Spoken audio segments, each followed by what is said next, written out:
Guidance for the attendees of Jalsa Salana, the annual convention. His Holiness, may Allah be his helper, said that the promised Messiah Hazrat Mirza Ghulam Ahmad, peace be upon him, stated that this convention is of great importance as it contains programs for the intellectual, moral and spiritual betterment of the community. Guidance for the hospitality of volunteers at Jalsa Salana.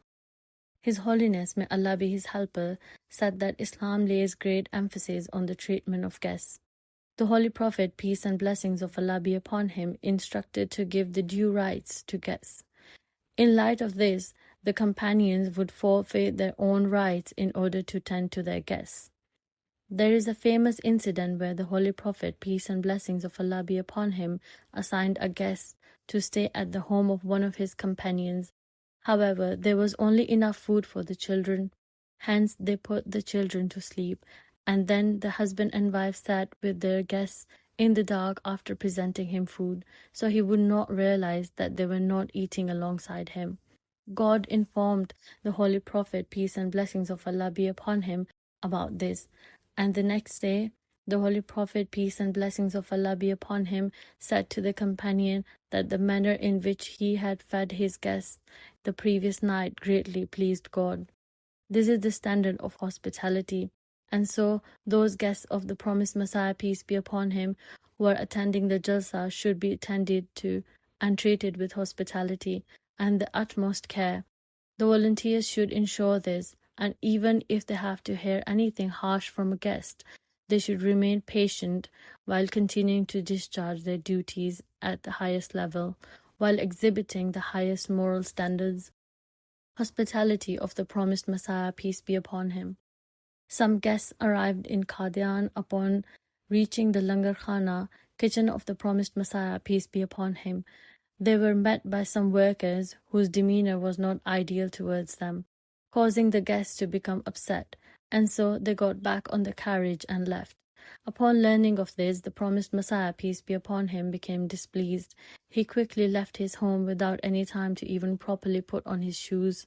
He brought them back with him. They returned to Qadian, and the promised Messiah, peace be upon him, himself offered to unload their belongings. Already ashamed of their prior behavior, the workers rushed forward to unload the luggage.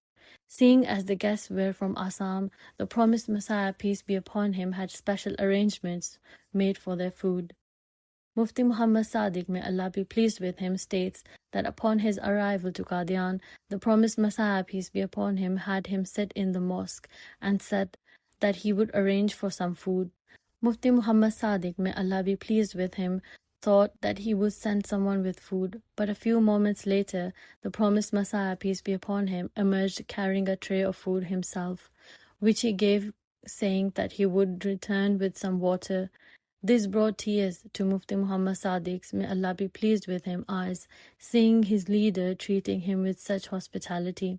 The promised Messiah, peace be upon him, taught that all guests should be treated equally, irrespective of their background or where they are from, and expected the highest level of moral standards whilst discharging their duties by all volunteers, no matter what their duty may be.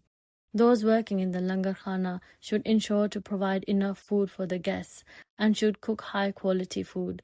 Cleanliness should always be tended to, as the Holy Prophet, peace and blessings of Allah be upon him, said that cleanliness is part of faith.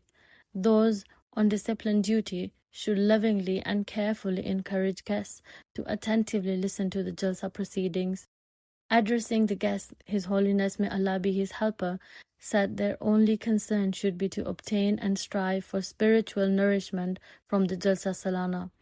Of course, the host must strive to fulfill the duties of hospitality.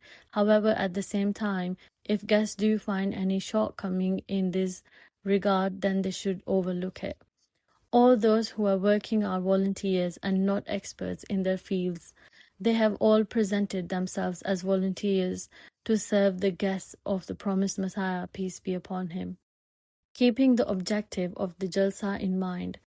This can only be done by exhibiting the highest morals and remaining engaged in the remembrance of Allah.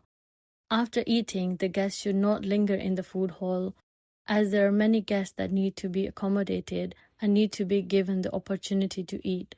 Similarly, guests will be given as much food as they require. Food should never be wasted. The example of the promised Messiah, peace be upon him, is such that once the organizers had forgotten to arrange food for the promised Messiah, peace be upon him, and all the food had finished, he said that he would eat whatever leftover food might be left on the tables, showing us how not to be wasteful.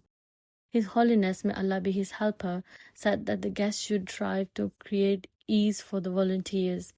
They should clean up after themselves. They should dispose of rubbish in the bins. Similarly, if one witnesses anything unbecoming, they should quietly move along while seeking God's forgiveness. Children should be given food in a smaller amount at a time, even if they have to be given food multiple times to prevent waste. His Holiness, may Allah be his helper, said that when it comes to the proceedings of the Jalsa, the promised Messiah, peace be upon him, stated that the guests should listen attentively to the speeches to attain the blessings and pleasure of Allah. The remembrance of Allah purifies the hearts and causes one to become recipient of God's blessings. Another purpose for the Jalsa is to increase brotherhood and eliminate any enmity. His Holiness, may Allah be his helper, prayed that may Allah enable everyone to fully benefit from the Jalsa, obtain its blessings, and upon returning home from the Jalsa, may they have reaped the blessings of Allah the Almighty.